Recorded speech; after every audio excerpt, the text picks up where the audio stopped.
ईशावास्योपनिषद का मंत्र कुर्वण्ये वेह कर्माणि जिजीविषेच्छतं क्षमा एवं त्वयि नान्यथेतोस्ति न कर्म लिप्यते नरे। ज्ञानी को कर्म मना नहीं है, मुक्ति के लिए, बड़े होने के लिए कर्म मना है। जरा ध्यान रखना, बहुत भ्रम है समाज में। तुम कर्म करके मुक्त हो जाओगे, फल पाके मुक्त हो जाओगे, कुछ पाके आनंदित हो जाओगे, इसके लिए मत करना।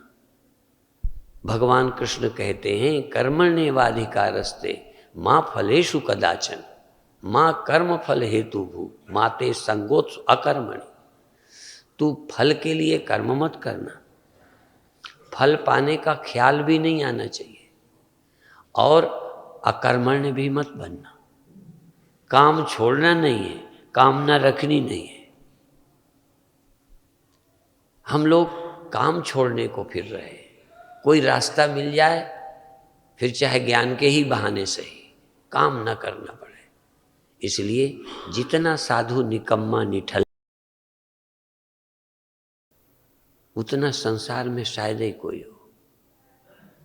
हम लोग सुनते हैं कि कुत्ता भी पूंछ हिला के बैठता है, जमीन खोद कर बैठता है, कुछ मेहनत करता है। मनुष्य निठल्ला हो रहा है। असल में हम लोग धीरे धीरे गैर जिम्मेदार होते जा रहे हैं। तो मुक्ति के लिए कर्म नहीं करना, मुक्ति के लिए आत्मज्ञान प्राप्त करना है। मुक्ति ज्ञान से होगी।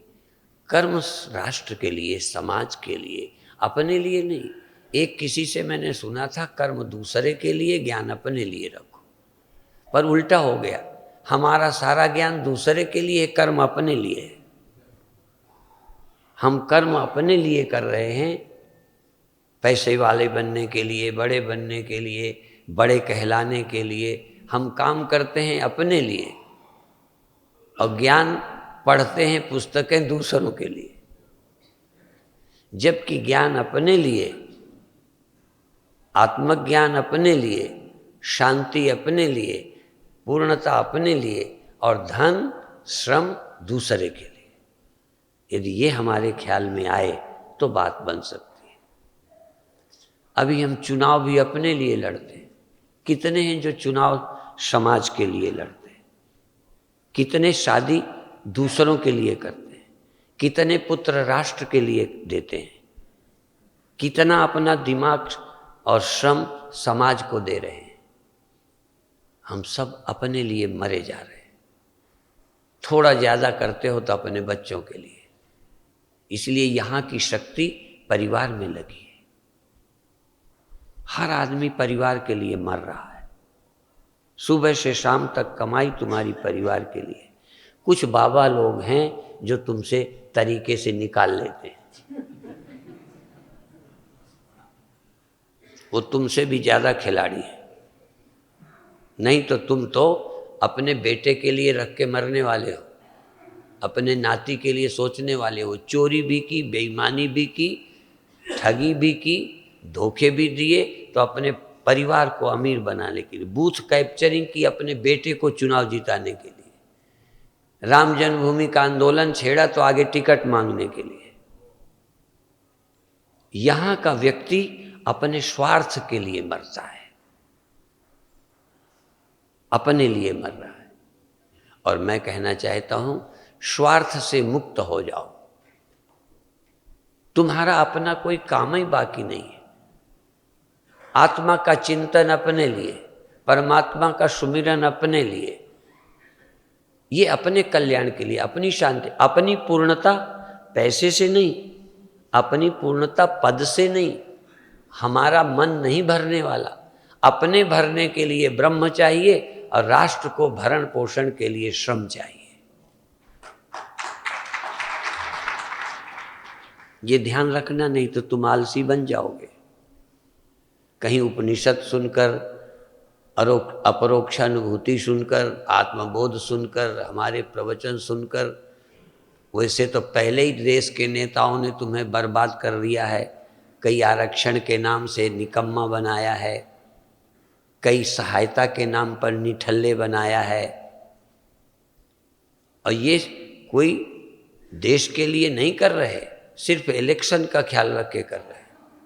इनका कोई लक्ष्य न गरीब है न कोई देश का भला है।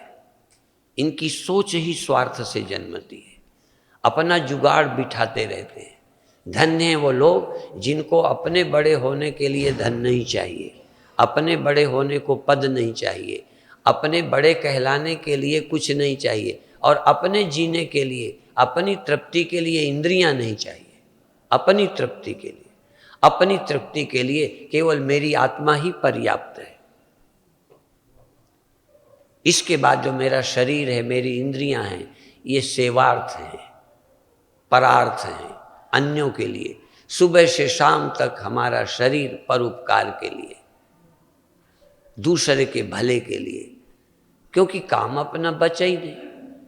बड़ा होना था, समझ गए श्रम से बड़े नहीं होंगे, धन से बड़े नहीं होंगे, पद से बड़े नहीं होंगे, बल्कि बड़े होने की वासना बढ़ती जाएगी और हम गरीब मरेंगे, दुखी मरेंगे, अधूरे मरेंगे, अतृप्त मरेंगे। कर्म करने वाला तृप्त होके नहीं मरता।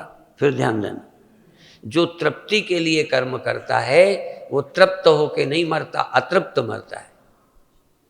कितना बढ़ा लो, किसी को टटोलना, किसी धनी को, किसी बड़े को, किसी मिनिस्टर को, जितना अतृप्त वो मिलेगा उतना गधा भी नहीं है। जानवर कोई अतृप्त नहीं मिलेगा। इसलिए मैं कहता हूं, कर्म से तृप्ति नहीं होगी, कर्म से मुक्ति नहीं होगी, कर्म से शांति नहीं होगी। कब? जब तुम फल के लिए करोगे। कर्म जब तुम अपने लिए करोगे, जब भी कर्म तुम अपने लिए करोगे, अपने पाने की भूख बढ़ती जाएगी, कर्म की सामर्थ्य घटती जाएगी। जब जीने के लिए शरीर को चाहोगे, कर्तव्य के लिए भगवान चाहे रहो, जब तुम जीने के लिए शरीर चाहोगे तो तुम मरोगे। अपने लिए आत्मा ही पर्याप्त है, अपना आनंद। मैं सत्य हूं, मरता नहीं, मैं चैतन्य हूं, नासमझी नहीं, जड़ता नहीं, मैं आनंद हूं, कोई कमी नहीं, और मैं अद्वय हूं, मेरा कोई प्रतिद्वंदी नहीं, मैं अद्वय हूं, मेरा किसी से झगड़ा ही नहीं, मेरा किसी का विरोध नहीं। इसलिए जानते हो ज्ञानियों को क्या बोलते हैं? जिसका कोई अजात शत्रु, ज्ञानी का कोई शत्रु नहीं है। ये मत समझना ज्ञानी का कोई शत्रु नहीं, ज्ञानी के बहुत शत्रु हैं, पर ज्ञानी का कोई शत्रु नहीं। ज्ञानी से जलने वाले बहुत हैं, पर ज्ञानी किसी से नहीं जलता। ज्ञानी का कोई प्रतिद्वंदी नहीं है कि इलेक्शन लड़ रहा है तो मेरे क्या बनेगा, इसका नंबर आ गया तो मैं क्या करूंगा। ज्ञानी का कोई प्रतिद्वंदी नहीं, ज्ञानी का कोई शत्रु नहीं है। इसलिए ज्ञानी अजात शत्रु है, इसका शत्रु कोई पैदा नहीं होता। ज्ञानी का कोई शत्रु भी नहीं, ज्ञानी का कोई मित्र भी नहीं। मित्र कौन होता है? जो दुख में मेरे काम आए। जिसके जीवन में दुख नहीं है उसे किसी मित्र की जरूरत क्या है? जो मर रहा हो उसको सहायता चाहिए, मदद चाहिए। बल्कि ज्ञानी के लिए तो कहा योगक्षेमम बाह्म्यहम कहा, तो कहते हैं ज्ञानी को न योग चाहिए न क्षेम चाहिए, भगवान की भी जरूरत नहीं कि तुम मेरी मदद करो। त्रैगुण्य विषया वेदा निस्त्रैगुण्यो भवार्जुन, निर्द्वंदो नित्य सस्थो सत्वस्थो निर्योग क्षेम। किसी की सहायता नहीं चाहिए ज्ञानी को, किसी की मदद का मोहताज नहीं है ज्ञानी कि अब ताके मरते समय कि कोई आ जाए मरने से बचावे। मरते ही नहीं किसको चिल्लाए, दुखी नहीं किसको पुकारे, आर्त भगवान को पुकारे। ये तो खुद भगवान हो गया है, ये किसको पुकारे। इसलिए जो ज्ञानी जन हैं वो आर्त नहीं है, दुखी नहीं है, जिज्ञासु भी अब नहीं है, ज्ञानी। अब ज्ञानी क्या करे, किससे मांगे सहायता? यदि अज्ञानी है तो कितनी सहायता मांगे, मरेगा। कितनी सहायता मांगे, दुखी रहेगा। इसकी तो भगवान भी मदद करे ना तो कम पड़ जाएगी। सर्वशक्तिमान भी शक्तिहीन है अज्ञानी के सामने। सर्वशक्तिमान परमात्मा भी तुम्हारी कामनाओं को पूरा, इसलिए ये अज्ञानी भगवान को गालियां देता है कि तूने हमारे साथ क्या किया। अज्ञानी व्यक्ति भगवान से भी नहीं छका, भगवान भी नहीं छका सका, और ज्ञानी को, हाँ, ज्ञानी को दुखी भगवान भी नहीं करता। सद्गुरुदेव भगवान की। इसलिए ज्ञानी का कोई मित्र नहीं है। अर्थात ये मैं नहीं कहता ज्ञानी को कोई मित्रता नहीं करता, पर ज्ञानी को किसी मित्र की जरूरत नहीं है।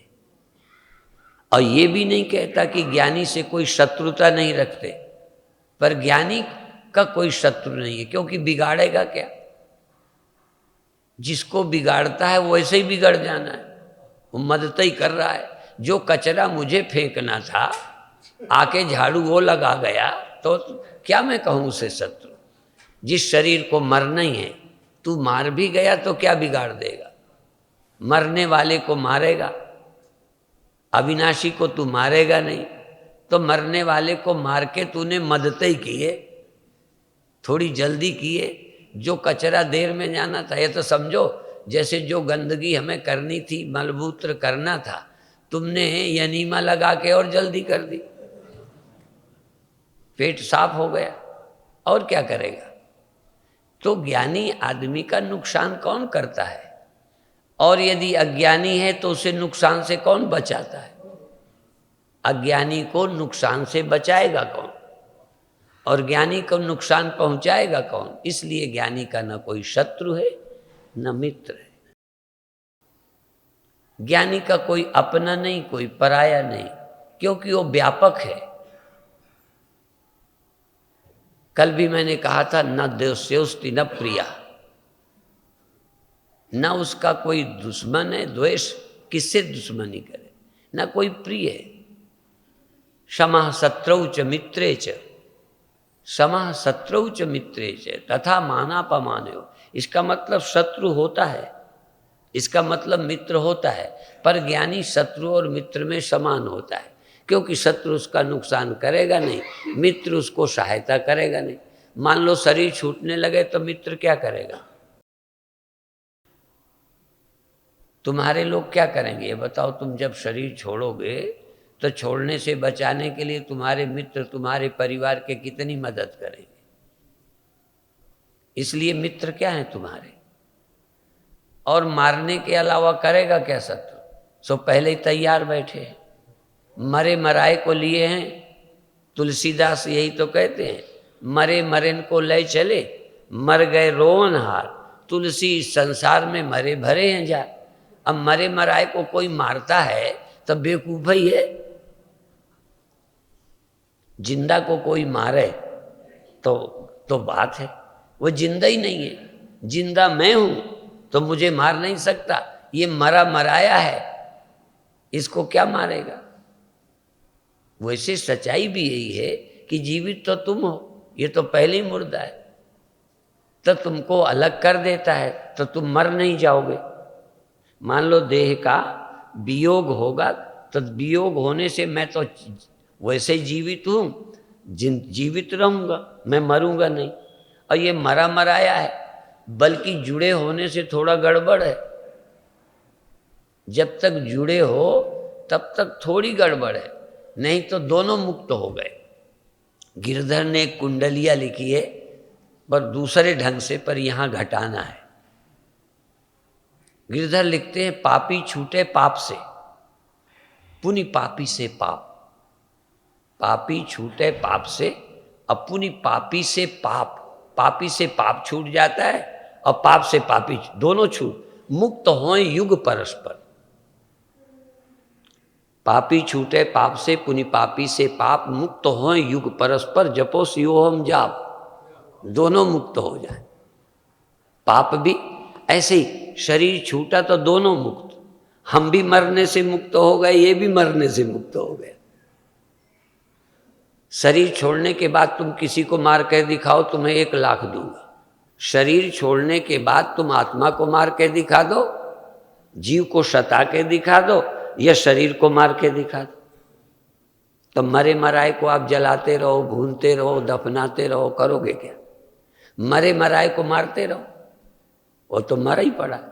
अजीवित को तुम पा ही नहीं सकते, तो मरने के बाद, देह छोड़ने के बाद कोई मार सकता है? तो मौत क्या है?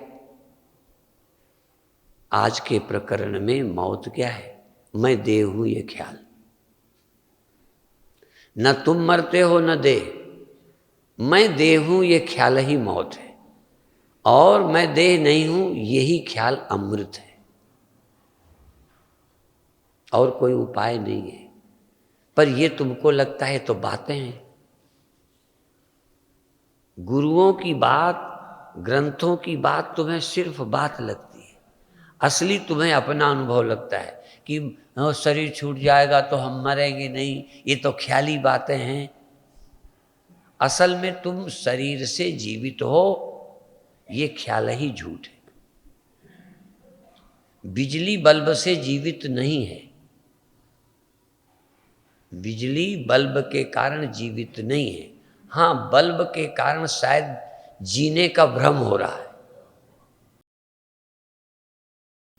और जिसने बल्ब की अंदर रोशनी के कारण जीवित मानता है, वही फिर मरना मानेगा।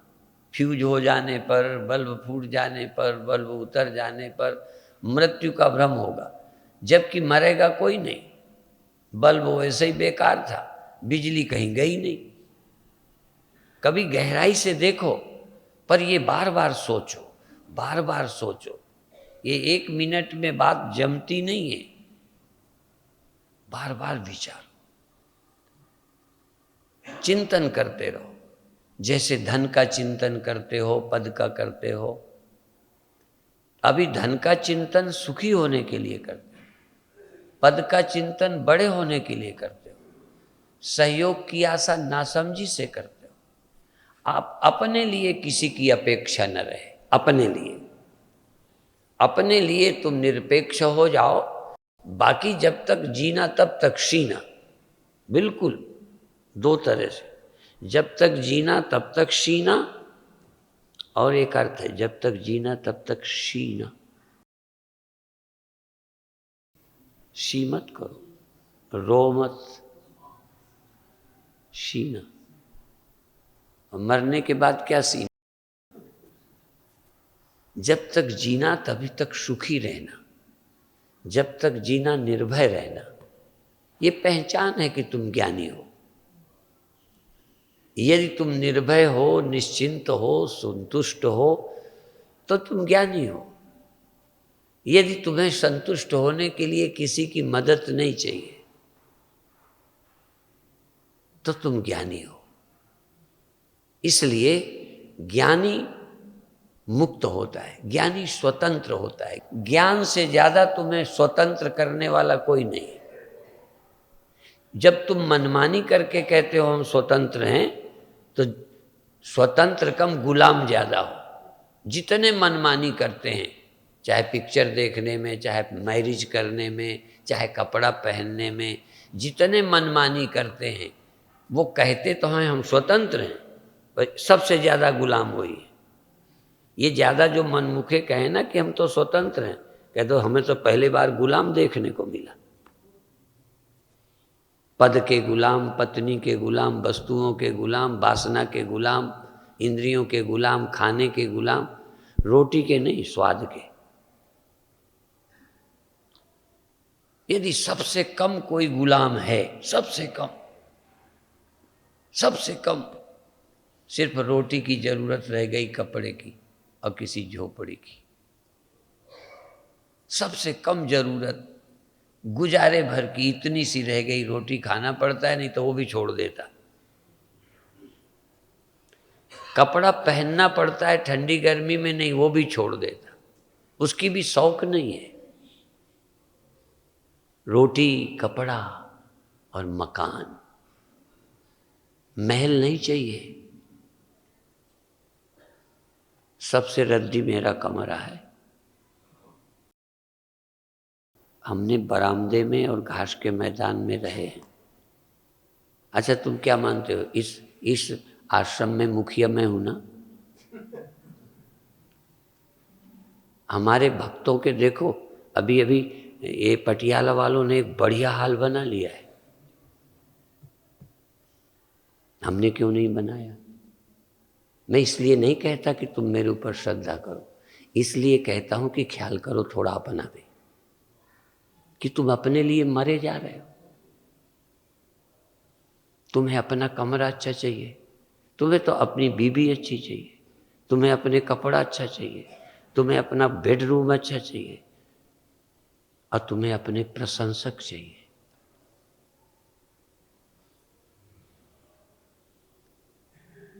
खेल नहीं है ये। ज्यादा वस्तुओं में चिपके लोग संतुष्ट कैसे रहेंगे?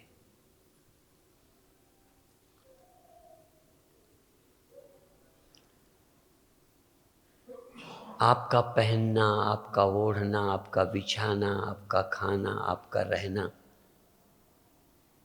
चुनाव है। हम गुरुदेव के पास रहे, हम इस व्यास गद्दी से आज बोल रहे हैं कि 6 वर्ष लगातार छाया की तरह रहे, लेकिन शाम को रात को कहाँ सोएंगे ये हमारा निर्णय नहीं रहा। जहां जगह मिल जाएगी सो जाएंगे। क्या खाएंगे ये निर्णय नहीं रहा, जो मिल जाएगा खाएंगे। एक बार पूज्य निर्मल जी महाराज अमृतसर वाले कहने लगे, क्या बनाएं, क्या पसंद है, क्या खाओगे, वही बनेगा। फिर बोले, कहने लगे बादशाह जो चाहते हैं वो बनता है, गुलाम जो बनता है वो खाते हैं। तो हमने कहा हम तो गुलाम ही हैं। अब देखो, शब्द में हम गुलाम हैं, पर हम राजा हैं, हम स्वतंत्र हैं, हमें कोई वासना नहीं, जो मिलेगा खाएंगे। इससे बड़ा कोई राजा होता है?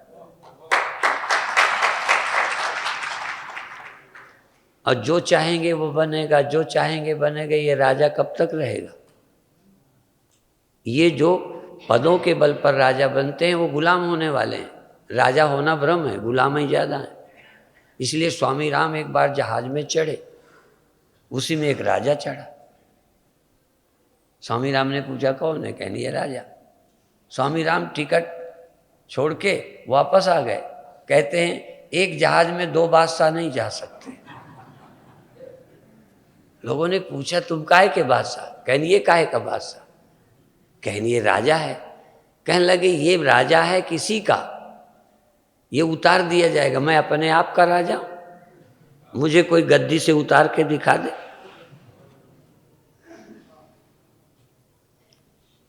जो ये स्वतंत्र अपने को कहते हैं, इन जैसा गुलाम कोई है?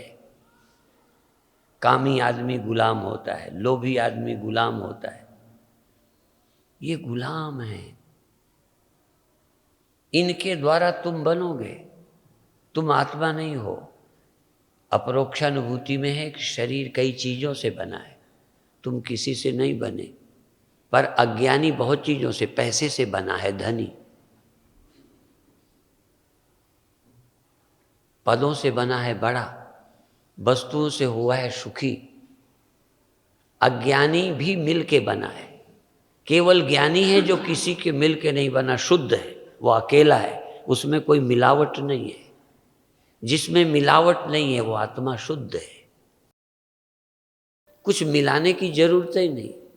आप बिना धन मिलाए धनी हो सकते हो, बिना पद मिलाए कुछ बड़े हो सकते हो। तुम अपने आप कुछ हो भी क्या, तुम तो मिल के बने हो। जो किसी से मिल के नहीं बना वो आत्मा है। और यदि तुम जान जाओगे ना तो मिलना पसंद नहीं करो, क्योंकि जैसे जोड़ के बने ऐसे ही तोड़ दिए जाओगे। ये जैसे मिलके राज्य करते हैं ना पार्टियां, फिर बीचे में तलाक देना शुरू करते हैं, धमकी देते रहते हैं कि यदि ऐसा करोगे तो हम पार्टी का साथ नहीं देंगे, हम बीचे में सरकार गिरा देंगे। तो ये कोई राजनीति में नहीं है, तुम्हारी जीवन में भी है। रोज धमकी दे रहे हैं कि यदि तुम नहीं तो हम तुमको ये छोड़ देंगे, यदि तुम कह सको छोड़ दो, कह सको तुम छोड़ दो, हम तुम्हारे गुलाम नहीं हैं। एक बार सच्ची घटना है। एक माता थी भूप रानी भार्गव, कानपुर में। मैं उनके घर पर ठहरा था तो बड़ी दुखी होके आई कि नौकर कहता है कि मैं काम छोड़ दूंगा।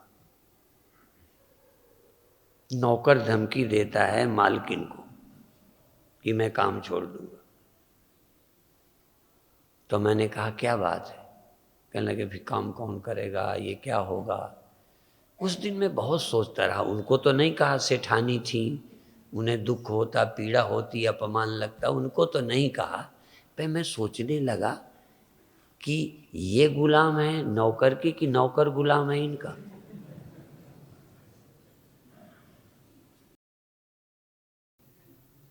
ऐसे ही एक और बात है। जिला हमीरपुर है यूपी में। ये पुराण की कथा नहीं है, मुझे गांव याद है। मैं शहरी गांव से मऊदाह चला तांगे पर। उसी तांगे में एक ठाकुर बैठा था। साधु से सब दुख लोग कह डालते हैं, ये नहीं जानते साधु को नहीं बताना, ये भाट हैं, सब जगह कह डाले। भला चाहे ना तो साधु को कुछ मत बताना। तो तांगे में बैठा, मुंह लटकाए था, तो मेरे को देखा तो कहता है बाबा जी मैं बहुत दुखी हूँ। उनका क्या बात है? कि मेरी औरत छोड़ के चली गई है। मैंने पूछा वो औरत है कि तू? वो छोड़ के चली गई, उसमें पुरुषत्व है, वो तुम्हें छोड़ सकती है, तुम उसे नहीं छोड़ सकते। तू औरत है क्यों? जो बिना और के ना रहे, जो और में रत रहे वो औरत। तो औरत तो तू है, तू उसमें रत है, वो तेरे पे रत नहीं है। ये जो किसी और पे रत रहता है, अन्य में आसक्त रहता है, वो कैसे ज्ञानी होगा, कैसे पुरुष होगा? पुरुष तो है जो प्रकृति पे भी आश्रित ना रहे। प्रकृति वो है जो आश्रित रहे, सृष्टि आश्रित रहे। जो सृष्टि के आश्रित रहा वो महिला हो गया, स्त्री हो गया। जिसके आश्रित सृष्टि रहे वो पुरुष हो गया, ब्रह्म हो गया। जो सुख के लिए पराधीन है वो स्त्री है। जो सुख के लिए पराधीन नहीं है, अपने जीने के लिए पराधीन नहीं, अपने आनंद के लिए नहीं, और यदि रोटी के अधीन है तो वो शरीर है, वो मैं नहीं। जो अधीन नहीं है वो ब्रह्म है। और इसका विचार करो, नहीं तो समझ नहीं आएगा। बार बार सोचो, बार बार सोचो। जब जब तुम गुलाम बनने लगना सावधान हो जाना। अपने सुख के लिए, अपने आनंद के लिए, अपनी तृप्ति के लिए और अपनी मुक्ति के लिए, अपने जीने के लिए तुम किसी के अधीन ना हो। खाने के लिए, रोटी के लिए नहीं बोला, शांति के लिए, मुक्ति के लिए, तृप्ति के लिए। तृप्त आत्मन्यवात्मनः तुष्ट स्थित प्रज्ञस्तदोच्यते। तृप्त अपने आप में रहो। तृप्ति के लिए पड़ोसी नहीं चाहिए, कई को मन लगाने के लिए पड़ोसी चाहिए। इसीलिए विविक्त देश सेवित्वम अर्तिर्जन संसति।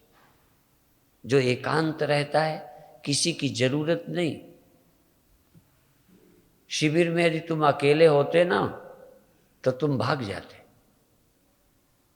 बहुत लोग हैं गपशप लगाने के लिए, इसलिए दिल लगा है। और 4 दिन मैं ना बोलूं, सिर्फ बैठा हूं, तो आप शिविर छोड़ जाओ। क्योंकि आपका मन लग जाता है सुनने में। मन लग जाता है गपशप में, मन लग जाता है खाने पीने में, एकांत में जहाँ किसी को मिलने न दिया जाए, कोई मिलने न दिया जाए। कृत्रिम गर्भाधान की तरह रोटी आपको एक छेद से पहुंचा दी जाए, किसने पहुंचाया ये भी पता न चले,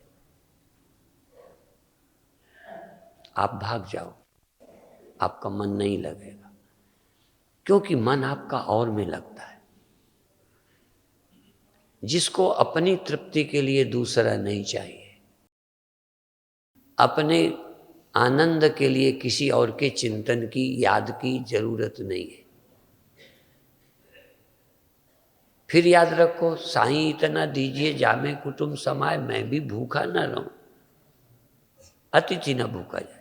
यहां खाने की बात नहीं कर रहा, तृप्ति की कर रहा हूं। तृप्ति के लिए पैसा नहीं चाहिए, खाने के लिए चाहिए।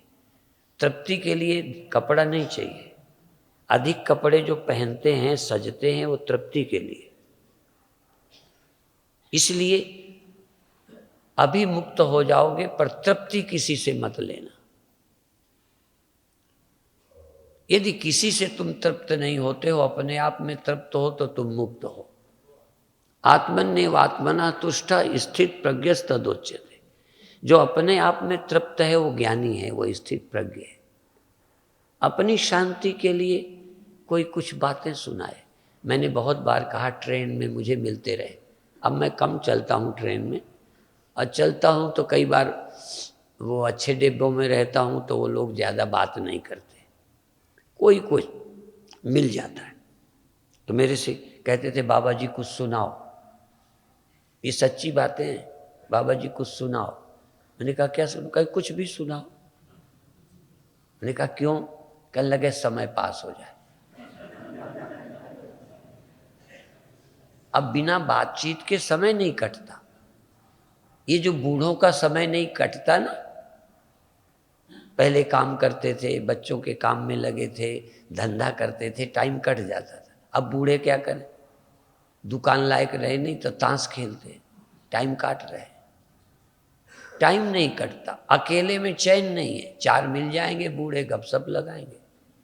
आप भी शिविर में आके जो बूढ़े बूढ़े आ गए हो ना, तुम बातों में समय बिताते हो। इतना बड़ा आश्रम नहीं है, नहीं एक कमरे में एक को रखता और बाहर से बंद कर देता। जब घंटी लगती तब खोलता। शौचालय भीतर है, तुम अपने आप चले जाओ, अपने आप निकल आओ। किसी से मिलना नहीं, किसी से बात नहीं। और भी अच्छा होता कि किताब भी ना होती, नहीं तो पढ़ने में भी टाइम काटते। तुम समय किसी में काटते हो, तुम्हें अपने आप में रहना नहीं आता। कोई पुस्तक ना हो, कोई व्यक्ति ना हो, और तो छोड़ो, तुम यदि किसी से प्रेमी होते तो एकांत में यदि फोन होता तो उसी से टाइम पास कर लेते। फोन भी नहीं होना चाहिए। ये जो फोन लिए बैठे हो ना, एक भगत आश्रम में रहते थे, मैं लगता था हे भगवान, दिन भर घर के फोन आते, यहीं रहते, दिन भर फोन, दिन भर फोन। मैंने कहा इतना करना है तो वहीं रहें जाके, यहाँ क्या जरूरत है।